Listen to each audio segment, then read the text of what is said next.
రాజమండ్రి మాజీ ఎంపీ శ్రీ ఉండవల్లి అరుణ్ కుమార్ గారు నిన్న చాలా ప్రెస్ కాన్ఫరెన్స్లో చాలా పద్ధతిగా ఎక్కడా కూడా ఆయన మాటల్లో ద్వేషం కనిపించలా.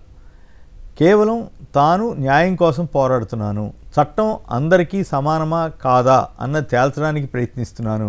అదేదో రామోజీరావుని వెంటనే జైల్లో పెట్టేమనో లేకపోతే ఇంకోటో నేను చెప్పటం లేదు. కానీ రామోజీరావు లాంటి పెద్ద వ్యక్తులకు కూడా చట్టం వర్తిస్తుందని చెప్పాలి అన్నదే నా కోరికని ఆయన చెప్పిన తీరు చాలా బాగుంది. అయితే ఇక్కడ పాయింట్ ఏంటంటే, ఉండవల్లి గారు రేజ్ చేస్తున్నటువంటి ఏ అంశానికి కూడా రామోజీరావు కానీ ఆయన తరఫున మార్గదర్శి కానీ సమాధానం ఇస్తున్నట్లుగా కనపట్టలేదు. ఎందుకంటే ప్రధానంగా సుప్రీంకోర్టు తీర్పు ఇచ్చిన తర్వాత ఎందుకు రామోజీరావు గారు రెస్పాండ్ అవ్వలేదు? ఎస్, మేము సుప్రీంకోర్టు ఇచ్చిన ఆదేశాల ప్రకారం ఇగో ఇట్లా చేస్తాము, దీనివల్ల ఈ ప్రజలందరికీ కూడా ఒక స్పష్టత వస్తుంది, నేను ఎక్కడా తప్పు చేయలేదు అని ఎందుకు చెప్పట్లేదు?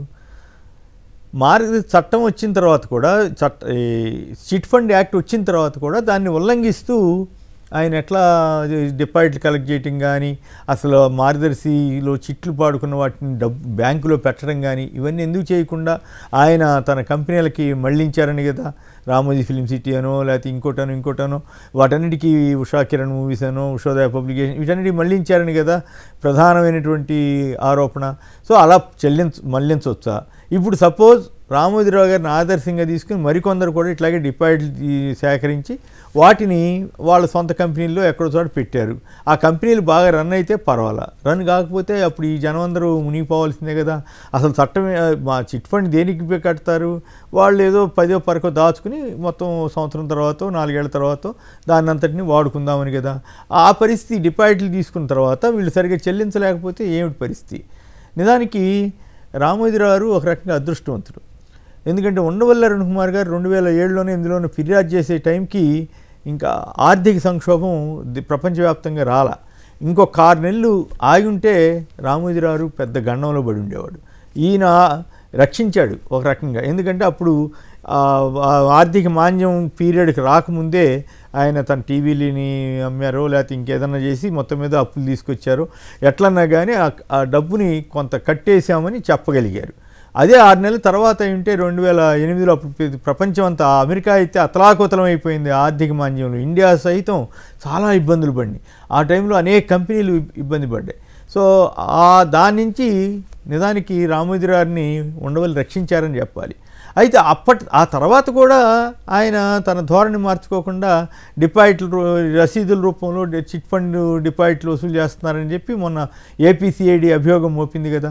800 కోట్ల నల్లధనం కూడా తెల్లధనంగా మార్చారనే అభియోగం కూడా వచ్చింది కదా.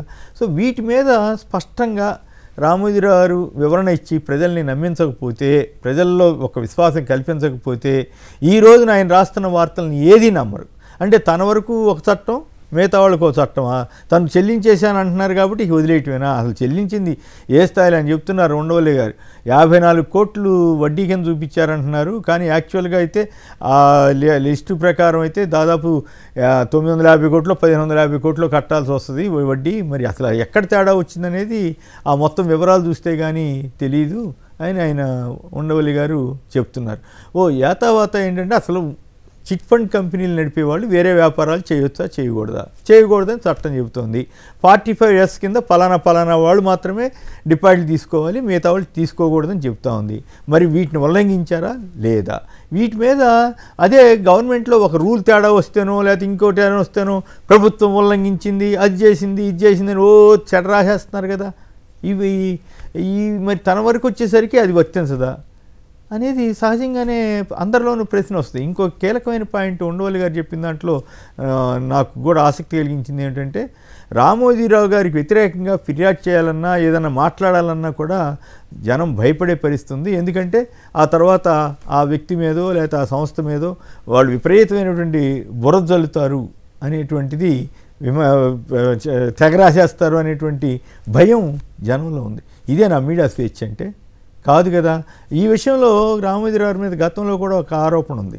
అదేమిటంటే ఈ ఇతర చిట్ ఫండ్ కంపెనీలకు సంబంధించి ఏదైనా ఆర్థిక లావాదేవీలు తేడా వచ్చినప్పుడు వాటిని చాలా ప్రముఖంగా వేసి ఆ కంపెనీలకి నష్టం కలిగించేలా చేశారనేది ఒక అభియోగం. కానీ తప్పు వాళ్ళది కూడా ఉండుండొచ్చు, కానీ దాన్ని విస్తృతంగా ప్రచారం చేయడం ద్వారా మార్గదర్శికి ఆ కస్టమర్లంతా మళ్ళించేలాగా చేశారు అనేది ఒక అభిప్రాయం. అది కరెక్టా కాదా అనేది మనం నిర్దిష్టంగా ఆధారాలు అడిగితే మనం చెప్పజాలం. కానీ ఎందుకు ఉండవల్లి గారి మీద 50 లక్షలకి పరువు నష్టం దావా వేశారు. ఏమైంది ఇప్పుడు అది? దాంట్లో ఇప్పుడు ఆయనే రైట్ అని తేలుతోంది కదా. ఓవరాల్గా చట్టాన్ని అతిక్రమించాడు రామోజీరావు గారిని వస్తోంది కదా. సో అది ఖచ్చితంగా ఈ విషయంలో రామోజీరావు గారు ఆత్మరక్షణలో పడ్డారు. ఈ సుప్రీంకోర్టు తీర్పు వచ్చిన తర్వాత, నిన్న ఉండవల్లి గారు చెప్పినటువంటి విషయాలు విన్న తర్వాత ఖచ్చితంగా రామోజీరావు గారు తప్పు చేశారు, ఈ విషయాల్లో ఆయన వివరణ ఇవ్వలేని పరిస్థితిలో పడ్డారు అనేది వస్తోంది.